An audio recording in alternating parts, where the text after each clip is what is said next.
Queridos, graça e paz em nome do Senhor Jesus. Gente, 2 Timóteo, capítulo 1, abra comigo esta que é a palavra do Senhor. Paulo, escrevendo a Timóteo, diz: não te envergonhes, portanto, do testemunho de nosso Senhor, nem do seu encarcerado que sou eu. É isso mesmo. Paulo estava na cadeia e ele explica: participa comigo dos sofrimentos a favor do Evangelho. O Evangelho é o poder de Deus. Que poder é esse? Nós fomos salvos e o Evangelho nos chamou com santa vocação. Qual é a natureza do Evangelho? É graça. Nós não fomos salvos segundo nossas obras, mas conforme a própria determinação e graça que nos foi dada em Cristo Jesus. E Paulo traz aqui para nós o tempo onde Deus determinou nossa salvação, antes dos tempos eternos. Essa salvação foi manifestada agora pelo aparecimento de nosso Salvador Jesus Cristo. Quais são os resultados da obra do Calvário? Ele não só destruiu a morte, como trouxe à luz a vida e a imortalidade. Mediante o Evangelho para o qual eu, diz Paulo, fui designado pregador, apóstolo e mestre. E agora ele explica a Timóteo. Por essa razão, por ter sido designado pastor, apóstolo e mestre, por essa razão eu estou sofrendo essas coisas. Eu estou preso por conta do Evangelho. Não há outro motivo. É somente por conta do Evangelho. E ele segue dizendo: todavia, não me envergonho, porque eu sei em quem tenho crido. E eu estou bem certo, veja a convicção desse homem na cadeia.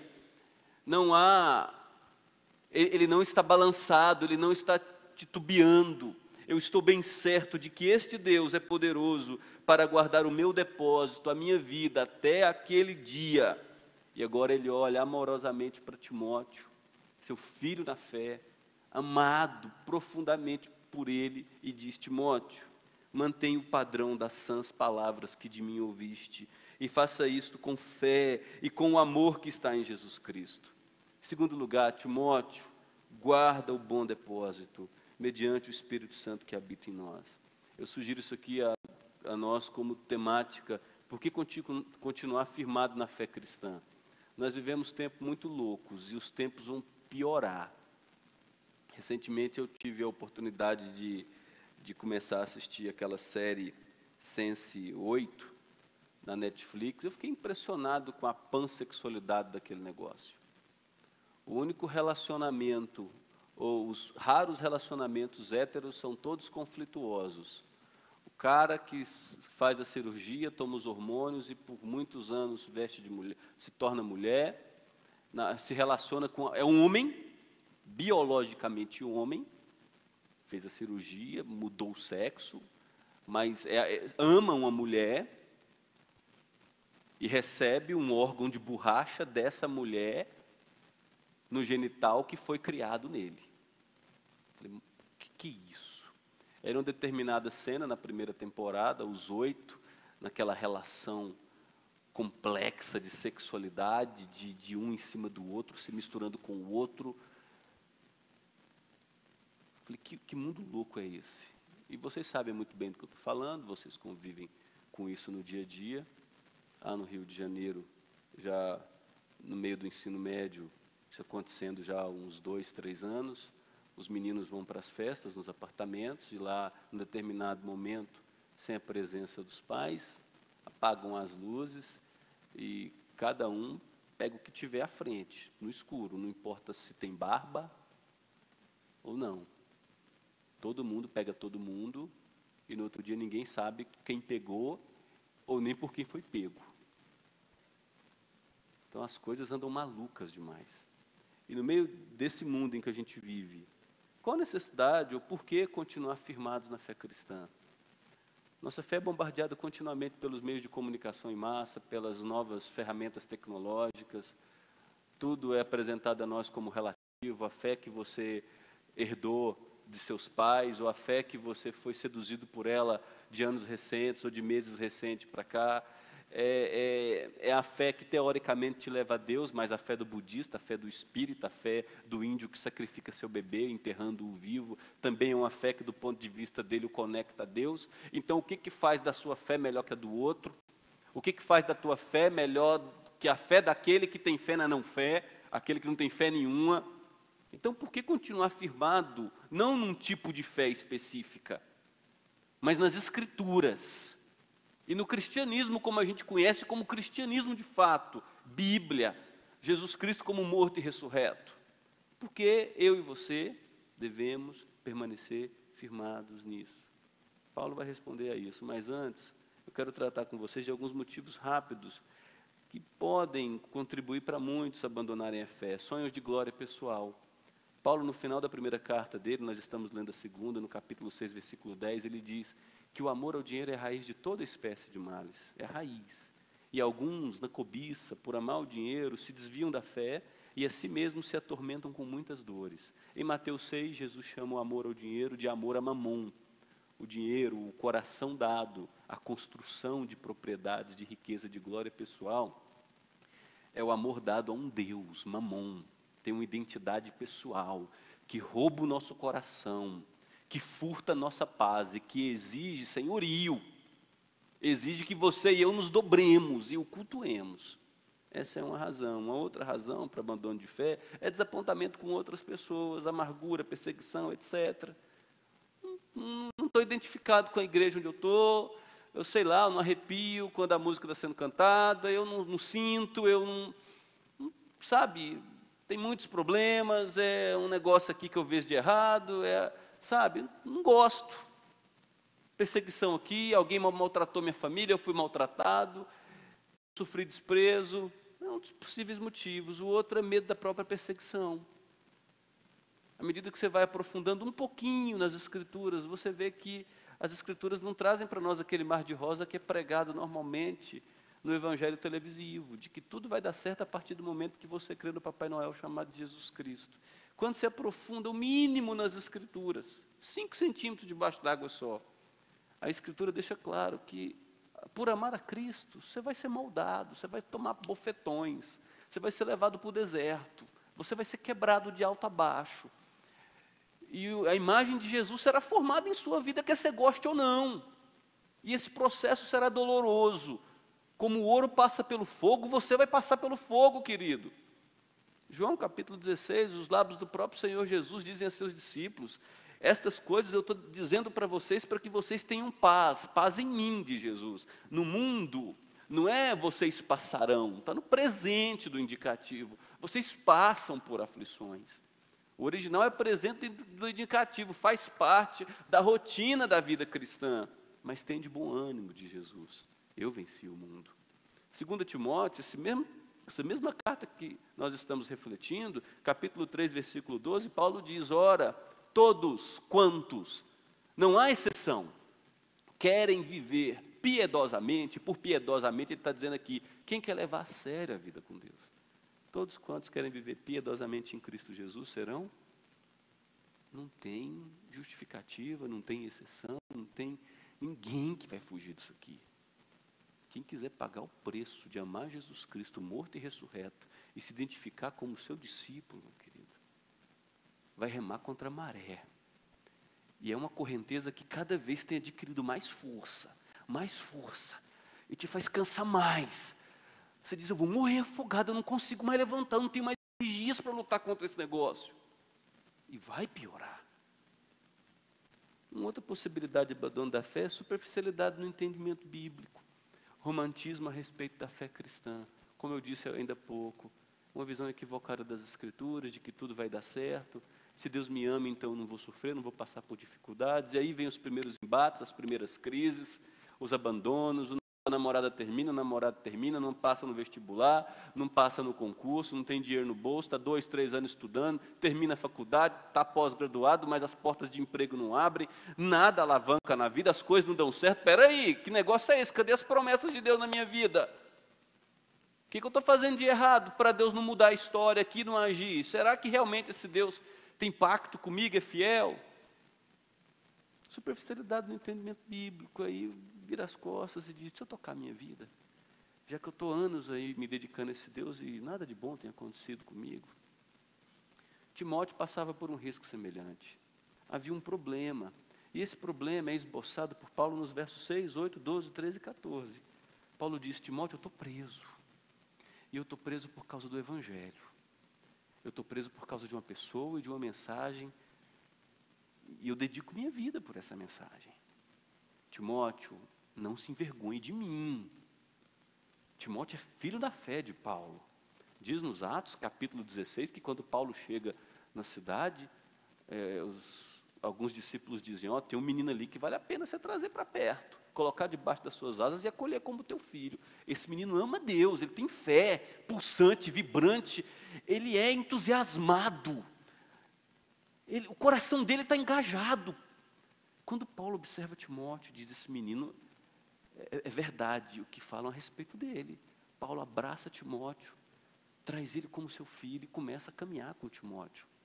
Paulo literalmente chama Timóteo de seu filho, mas Paulo está preso. Timóteo está balançado, está pastoreando uma igreja complexa, que é a igreja na cidade de Éfeso. A conversão da cidade de Éfeso foi um negócio radical. Paulo chega em Éfeso, fica 2 anos ensinando o evangelho numa escola de um homem chamado Tirano, a turma se converte, e vão queimando o livro de bruxaria, de macumbaria, de feitiçaria, de nova era, de filosofia pagã, e vai queimando, e queimando, e queimando, e aí os vendedores de material de idolatria, de macumbaria, começam a fazer um movimento na cidade, e diz, esse homem está revolucionando e está dando um grande prejuízo para nós, o mercado da fé ou do paganismo vai se perder. Paulo é escorraçado de Éfeso, tem que fugir.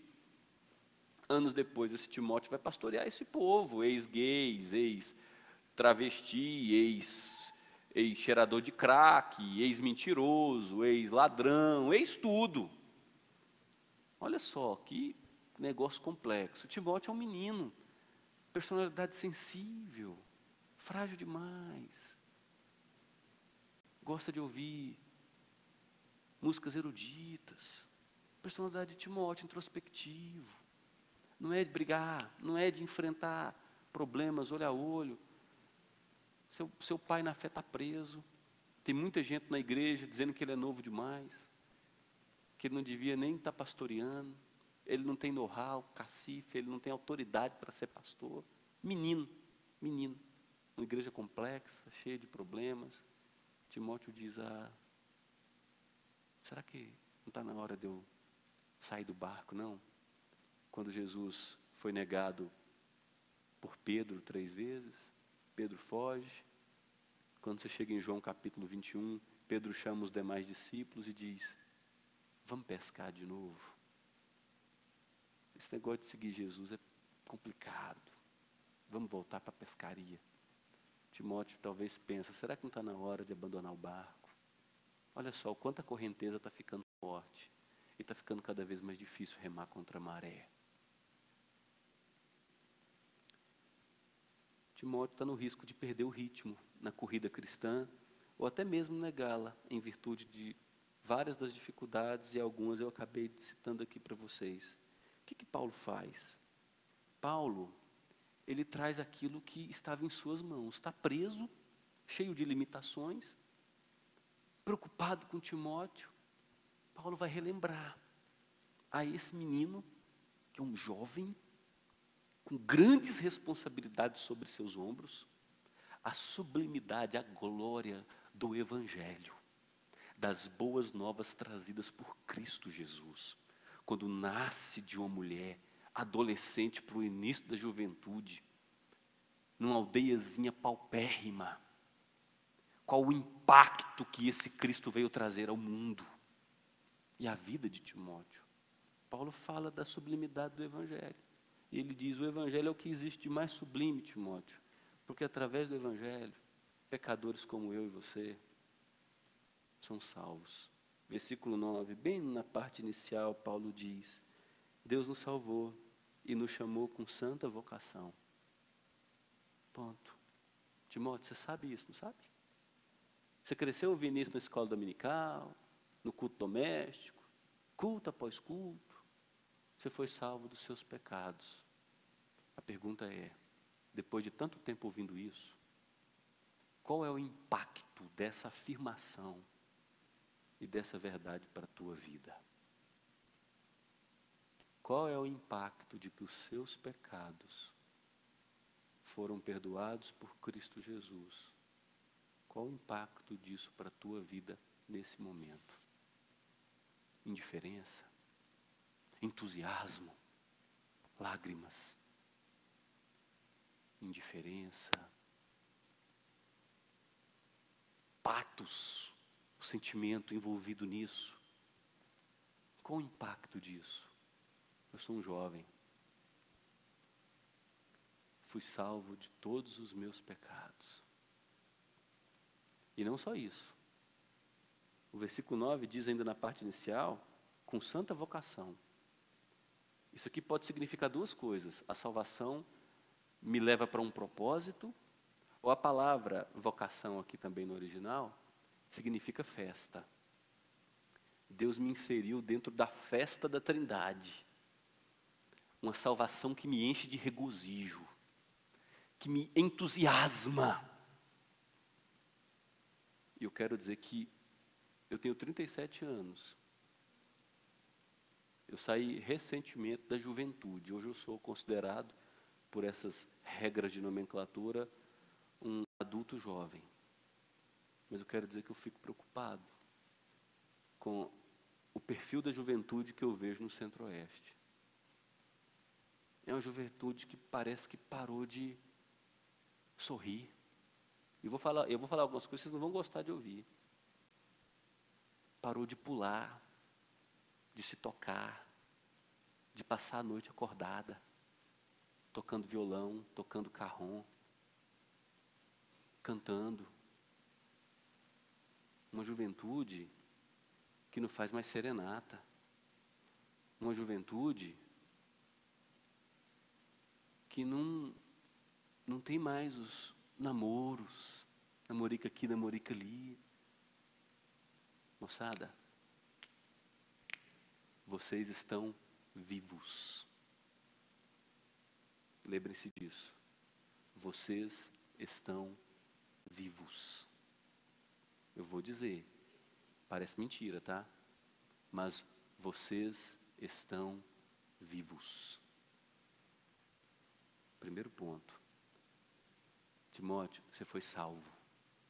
E foi inserido numa festa, numa celebração. O Evangelho é o que existe mais sublime. Paulo segue dizendo, porque ele foi determinado na eternidade. Nós fomos salvos com santa vocação, não segundo nossas obras, mas conforme a própria determinação e graça que nos foi dada em Cristo Jesus, antes dos tempos eternos. Essa verdade aqui, gente, é assombrosa. A cruz não aconteceu no ano 29, no ano 28, depois de Cristo, não. A cruz aconteceu antes de qualquer estrela ser criada. Antes de nós existirmos. E as Escrituras reafirmam essa verdade. Efésios 1, verso 4 e verso 5 diz, assim como nos escolheu nele antes da... Aí o texto segue, para sermos filhos. 1 Pedro, capítulo 1, versos 18 a 20, Pedro diz, sabendo que, gente, tenham convicção disso, não foi mediante coisas corruptíveis, como prata e ouro, que vocês foram resgatados do vosso fútil procedimento, que vossos pais vos legaram. Pedro está falando de Adão e Eva, e o que eles deixaram para nós como herança, o veneno da serpente correndo na nossa veia. Vocês foram libertados disso, não foi por ouro e prata, não. Foi pelo precioso sangue, como de cordeiro, sem defeito e sem mácula, o sangue de Cristo, conhecido com efeito quando, gente? Antes da fundação do mundo. Para a Trindade santa, eterna e bendita, quando Jesus morreu? Muito antes da cruz. O Evangelho é o que existe mais sublime, porque além de nos salvar antes de qualquer coisa existir, acentua a fidelidade de Deus. Verso 10, Paulo diz, a salvação foi manifestada agora, pelo aparecimento de nosso Salvador Cristo Jesus. O que Paulo está dizendo é o seguinte: para essa salvação ter sido planejada na eternidade e ter acontecido agora em Cristo Jesus, consumada, o ato histórico, a cruz que foi levantada, eu vou usar uma expressão, não é desrespeitando Deus não, pelo amor de Deus, entendo o contexto. Deus teve que comer muito arroz e feijão, da eternidade até a cruz. Criar todas as coisas, acontece o pecado, o inferno se levanta dia após dia para destruir todo o ato da mulher de trazer seu filho que esmagaria a cabeça da serpente. Caim mata Abel, José é perseguido, é vendido, Saul persegue Davi. Você vê que a descendência da serpente querendo destruir a descendência da mulher que viria, o tempo todo a descendência da serpente querendo ferir o calcanhar do filho da mulher, até chegar à cruz, milênios de história, para que através dela, o filho da mulher, naquele ato de picada mortal, que o leva para o túmulo, mas através daquele túmulo, o filho está esmagando a cabeça da serpente. Muita coisa acontece. Enquanto muita coisa está acontecendo, o seu povo é salvo da escravidão, mas permanece desobedecendo. O seu povo é resgatado da escravidão do Egito, mas murmura contra Deus o tempo todo. Até acontecer a cruz, a fidelidade de Deus é posta em xeque continuamente. E Deus permanece fiel. A obra de cruz e ressurreição acentua esse caráter de Deus. Ele é e sempre será fiel. O próprio Filho do Homem não veio para ser servido, mas para servir e dar a sua vida em resgate por muitos. Jesus tinha plena convicção, desde a eternidade, da razão do seu nascimento e o propósito de sua vida. Salvação. Mas o Evangelho é o que existe mais sublime, porque além desses 3 pontos trazidos, tem o 4. Traz glória ao homem, dá propósito, missão, com M maiúsculo, razão de ser, de existir, norte, direção. Versículo 10, no final, diz: o qual, essa salvação foi manifestada pelo aparecimento do Salvador Jesus Cristo, não só destruiu a morte, como também trouxe à luz. Tudo isso estava na escuridão, inacessível ao ser humano. O que estava inacessível a nós? Paulo diz: a vida e a imortalidade. O ser humano não tinha acesso a isso. Só tinha uma perspectiva de futuro. Trevas. Entregue a seu egoísmo e a sua vida que levaria à destruição completa. Mas através da obra do Calvário, Deus traz à luz aquilo que o ser humano não conseguia enxergar, que é a vida e a imortalidade, a vida para sempre. Isso é glória para a gente. Eu e você podemos deixar de ser zumbis. Gente que tem olho, mas não vê, ouvido, mas não ouve, coração, mas não tem sensibilidade. Eu e você podemos sim agora, pela obra consumada do Senhor Jesus morto e ressurreto, receber um toque de vida, sermos restaurados, transformados, sonhos renovados, receber perspectiva, ter uma esperança que vence a melancolia, o pessimismo, o futuro sombrio, a depressão, a baixa autoimagem, perspectivas autodestrutivas, a glória para o ser humano, promovidas pela obra consumada de Jesus Cristo. Glória, glória e glória. Esse é o Evangelho, gente. Em meia dúzia de versículos, Paulo faz isso. Brincadeira a cabeça de Paulo, né?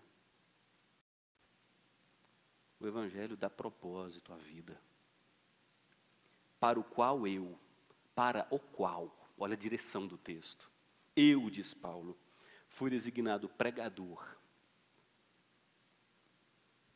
A palavra aqui, kyrie, enviado como representante de alguém. Além de pregador, eu fui designado apóstolo, representante de alguém, enviado por essa pessoa, a quem eu represento, com um propósito: ser mestre, didascalia, ensinar, falar que há salvação, que há vida, que há imortalidade, vida para todo sempre, vida sem fim, só através do Evangelho de Jesus Cristo. É por isso que eu estou sofrendo perseguição, Timóteo. E é por isso que eu não dou a mínima, eu não me envergonho, porque eu tenho uma esperança sólida, concreta, enraizada. Eu antes era um perseguidor, agora eu sou um proclamador. Esse é o Evangelho, traz direção para uma vida perdida. Até eu encontrar o Evangelho, buscando encontrar o Evangelho, eu fui do cigarro para a maconha, da maconha para a cocaína. Graças a Deus não tinha o crack, senão eu estava lascado. Da cocaína para sexo desenfreado com várias parceiras. Isso com 12, 13 anos de idade já. Aí eu migrei de um catolicismo de linha tradicional, misturado com macumbaria, para espiritismo, para isso, para aquilo, para rezar texto, depois para sair, depois para virar ateu. E aí Deus vem, no dia 5 de março de 2000, num acampamento promovido por uma igreja aqui em Anápolis, eu morando em outra cidade, e traz à luz a vida e a imortalidade, e dá direção para mim. Uma razão pela qual viver, e poderosa o suficiente para, se necessário for, morrer por ela. E por fim, e não obviamente sendo exaustivo, o Evangelho é o que existe de mais sublime porque garante o nosso futuro. No versículo 12, Paulo diz a Timóteo: eu estou sofrendo essas coisas por conta desse Evangelho. Todavia, eu não me envergonho, porque eu sei em quem tenho crido, e estou bem certo de que Ele é poderoso. Olha a fidelidade e o poder de Deus, para guardar o meu depósito, é minha vida, é me manter em sanidade até aquele dia. E nosso tradutor foi muito sábio em colocar a palavra dia em maiúsculo aqui, porque se refere ao retorno em glória desse Cordeiro que morreu, mas venceu a morte e voltará para estabelecer novos céus e nova terra e o reino eterno de glória e justiça do nosso Deus e Pai. A obra que Deus começou em mim, Timóteo, Ele vai terminar. Olha a convicção desse homem. Ele escreve a carta aos Filipenses, capítulo 1, ele diz: eu queria morrer. Não é tendência suicida não, tá, gente? Paulo não era um kamikaze, não. É que ele estava preso nessas dificuldades. Ele diz: olha, o morrer para mim é lucro. Eu não tenho medo da morte. O viver é Cristo e o morrer é lucro. Eu quero muito estar com Cristo na glória. Eu sei onde estarei. Mas se eu tiver que permanecer vivo aqui, mesmo passando por dificuldades e perseguições, por amor de Jesus, eu continuarei. Convicção. Como é que Paulo conclui sua exortação, sua orientação, seu apelo a Timóteo, a fim de que Timóteo reacenda a chama? É isso que Paulo fala no versículo 6. Olha lá o versículo 6. Por esta razão, Timóteo, eu te admoesto, reavives o dom de Deus que há em ti. Sabe aquele crente xoxo, sem entusiasmo, sem perspectiva, sonambulando. Não é frio nem quente, quero te vomitar. Timóteo estava entrando nesse caminho infeliz, desgraçado. E Paulo diz: acorde, meu filho. Ponha fogo de novo na tua vida, meu filho. Há um espírito de poder que habita em você, meu filho. Saia da covardia, desse marasmo, dessa apatia. Acorda, meu querido. Aí Paulo começa a argumentar sobre o que é o Evangelho. E ele conclui nos versos 13 e 14, dizendo a Timóteo: permaneça no caminho que te foi revelado na palavra e que eu sei, você recebeu com amor e entusiasmo. Versículo 13, Paulo diz: mantenha o padrão. Manter aqui, se agarra mesmo. Pegue isso com toda a tua força. Das sãs palavras. É palavra que traz saúde, vida. Que você ouviu de mim. Timóteo, eu preguei para você, menino. E eu sei como é que você recebeu essas palavras. Você recebeu com amor. E você recebeu, Timóteo, com fé. Você se entregou por completo a isso. Você se comprometeu a se sacrificar por isso. Timóteo, permaneça nesse caminho. E no verso 14, Paulo diz: guarda o teu coração, na dependência do Espírito Santo que habita em você. Sozinho você não vai dar conta de se guardar. Guarda o bom depósito. É coração. É o Evangelho que te foi pregado. É o que habita em você. Mediante o Espírito Santo que habita em vós. Você tem o dinamis de Deus, o poder de Deus em você, meu querido. Viva a vida que Deus tem para você, independente da circunstância. Todo mundo no meu ambiente de universitário é hostil. É um negócio louco que acontece lá. E daí? E daí? Onde abunda o pecado, superabunda a graça. E Deus quer te usar ali. Como é que a gente pode aplicar tudo isso para a nossa realidade? Em primeiro lugar, gente, fomos salvos. Se é que você tem experiência de salvação. Quem foi salvo sabe que foi salvo. A água é refrescante. Me prove que a água é refrescante. Eu bebo, ela mata a minha sede, me sacia e me refresca, ela é refrescante. Quem foi salvo sabe que foi salvo. Quem teve experiência de perdão de pecados, e aqui eu quero transpor esse negócio de só assentimento intelectual, e dizer que quem teve experiência de salvação sabe que foi salvo. E a salvação mantém nossa sanidade, mantém nosso coração no lugar, mantém nossos pés nos trilhos. Em segundo lugar, esse plano foi estabelecido na eternidade. Nada nos destruirá, porque a salvação que recebemos é firmada na fidelidade de Deus. Isso é segurança, gente. Deus tem profundo amor pela vida de seus filhos. Eu tinha colocado aqui eleitos, mas eu falei, deixa eu colocar um negócio um pouco mais claro.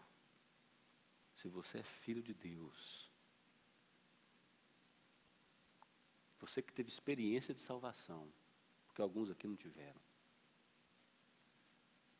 Deus te ama.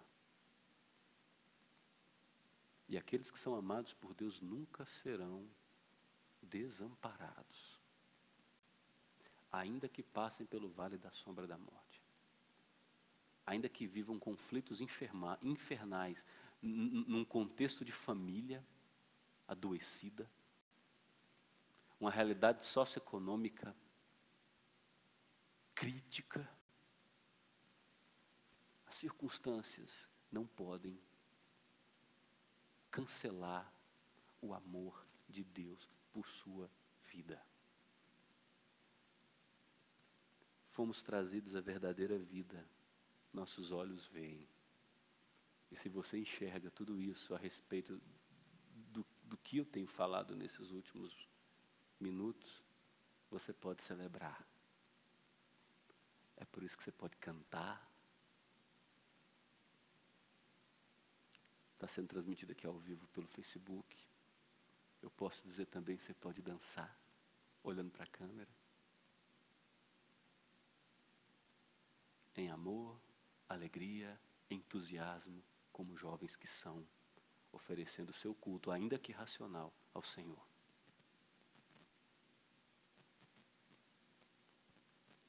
Há um propósito para cada um de nós. Qual é o meu propósito? Será que Deus me predestinou para ser odontólogo? Não.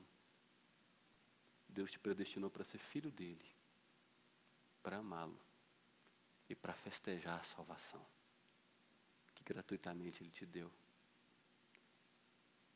Então, por onde quer que você ande e para onde as circunstâncias que te cercam te levar, conjuntura familiar, as escolhas que você fizer, as oportunidades que vão acontecer, se abrir ou fechar, oportunidades trazidas pela providência de Deus.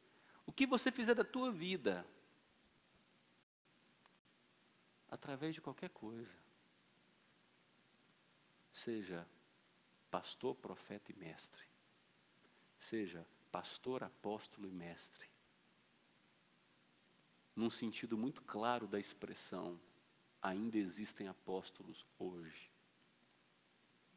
Eu e você fomos enviados.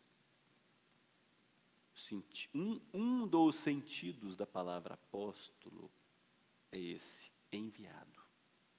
Eu e você fomos enviados como representantes que devem dar razão da nossa esperança a todos aqueles que nos pedirem.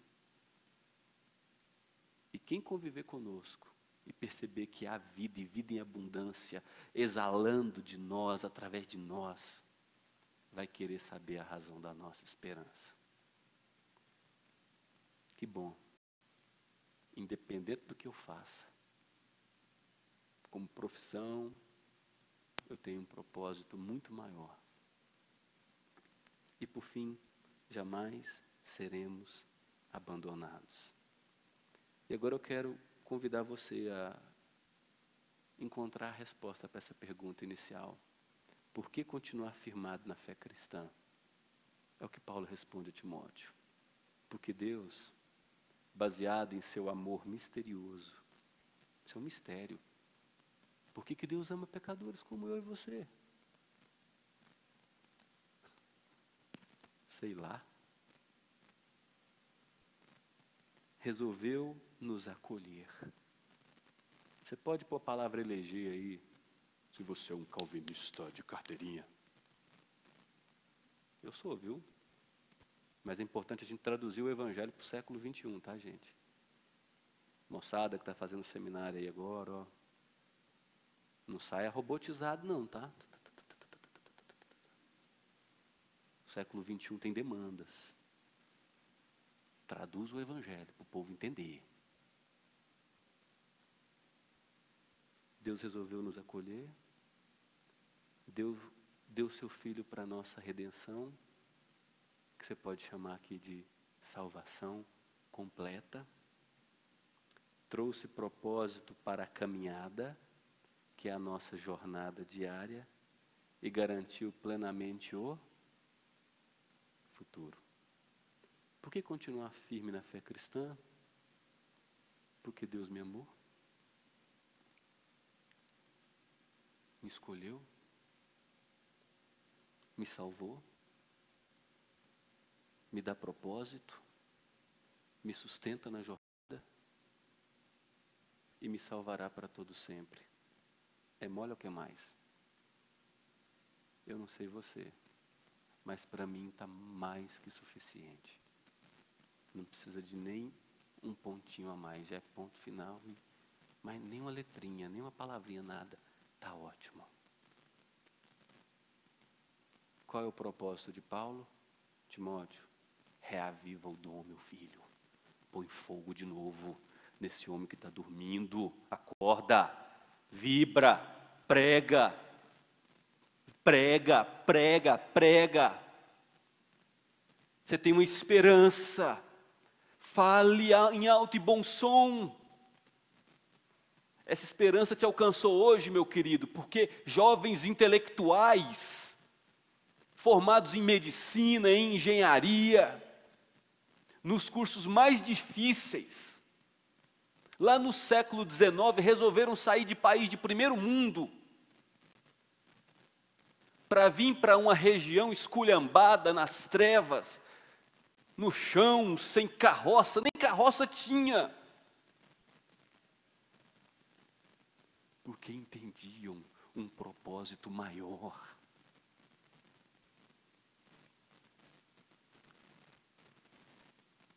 Adorem a Deus por tudo isso e pelo amor de Deus, em nome de Jesus. Chorem por arrependimento. Hebreus capítulo 12 é um texto que deve causar vômito em nós, levar a gente a ter náusea. Hebreus 12 diz que Esaú, depois que vende o prato, o direito de primogenitura, Esaú ele se distancia tanto de Deus, que ele chora por arrependimento, mas ele se distanciou tanto e cresceu na família da aliança, ouvindo o Evangelho, que Esaú não consegue nem se arrepender mais. Esaú, um jovem, acostumado com o sagrado, ouvindo teologia boa da aliança, despreza a bênção de Deus, continua indo em direção ao endurecimento pleno, lá na frente se torna cínico, indiferente, frio, apático. E lá mais na frente ele chora. Não porque ele se arrependeu, mas porque ele não conseguia mais se arrepender.